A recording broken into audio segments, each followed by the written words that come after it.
उस जगह आपको लेकर आया हूँ जहाँ पर बहन और भाई के अटल प्रेम की जो गाथा है। बताते हैं कि कभी शक्तिपीठ पर पांडवों ने भी आराधना करी थी।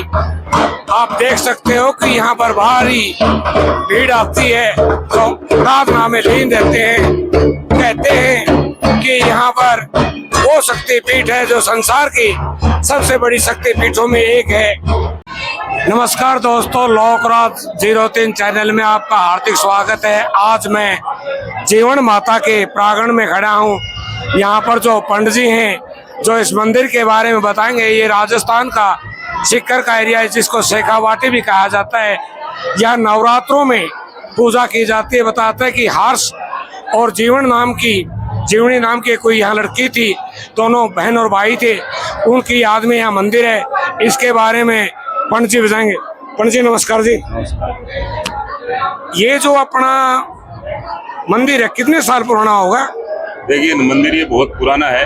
आदिकाल आदि अनंता का ये मंदिर है। आदि शक्ति माता का मंदिर है ये। तो शक्ति माता का जीर्ण नाम की एक कन्या थी, उनको शक्ति माता ने आशीर्वाद दिया तो वो जीर्ण माता नाम से कहलाने लगे। और ये काफी पुराना मंदिर है, पांडवों के टाइम का मंदिर है। इसके बारे में जो बताया जाता है कि ये दो बहन भाई थे और जो इनकी भाभी थी उनका क्या कुछ है जी? ये दो बहन भाई थे, दोनों बहन भाई में बहुत प्रेम था। भाई बड़ा था हर्षनाथ और छोटी जीर्ण माता थी।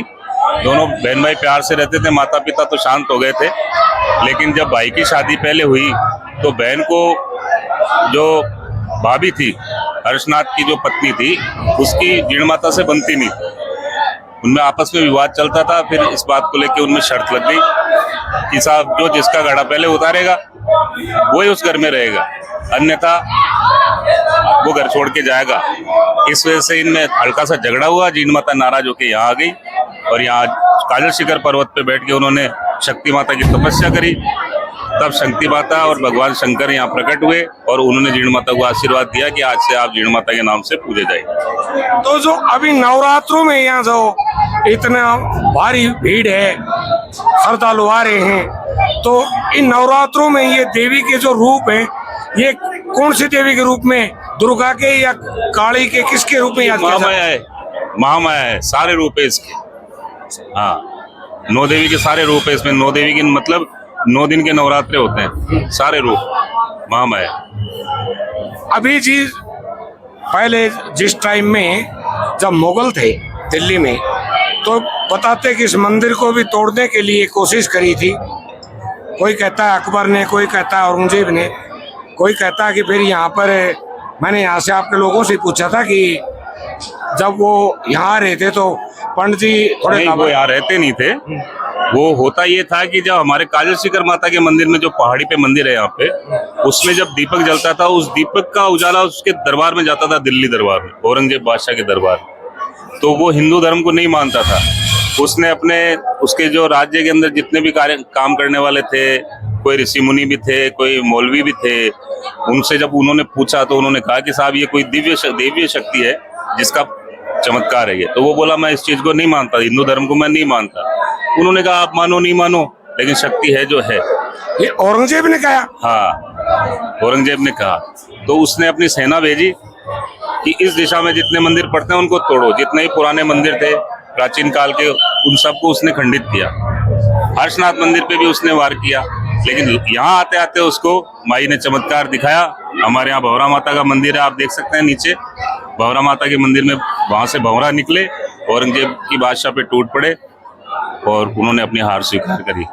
भंवरा मतलब जिसको आम भाषा में जो मधुमक्खी बोलते हैं। हाँ, मधुमक्खी। यहाँ पर मैंने सुना है कि 1.25 मन तेल उसके राजा औरंगजेब के हुक्म से यहाँ जब तोड़ने में कामयाब नहीं, उसके बाद बेचा जाता था। ऐसा कुछ नहीं है, वो उस जमाने के अंदर कोई हुआ था।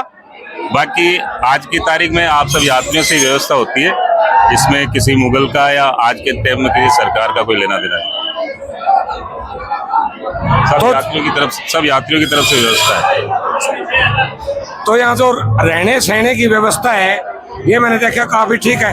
ये जो रोप से जो श्रद्धालुओं को दर्शन करवाने का है, ये कब से शुरू हुआ है? ये अभी पहले नवरात्र से ही शुरू हुआ है और बहुत अच्छी व्यवस्था करी गई है। ज्यादा किराया भी नहीं है इसका और यात्री भी सब, क्योंकि पहले क्या होता था बड़े बुजुर्ग तो जा ही नहीं पाते थे वहां पर। तो ये थे हमारे जीवन माता मंदिर के मनीष जी पारसी, जो यहाँ पर देख रेख करते हैं। और यहाँ पर काफी, अगर आप देखोगे तो उत्तर भारत के लगभग कहाँ के लोग ज्यादातर आते होंगे जी यहाँ पे पूरे इंडिया से लोग आते हैं और विदेशों से भी लोग आते हैं। और आपकी मैं एक बात को बताऊं कि जैसे आपने मुगलों की बात छेड़ी, मुगल राज्य के जो वंशज थे वो लोग आज भी यहाँ आते हैं, माई को धोख लगाते हैं।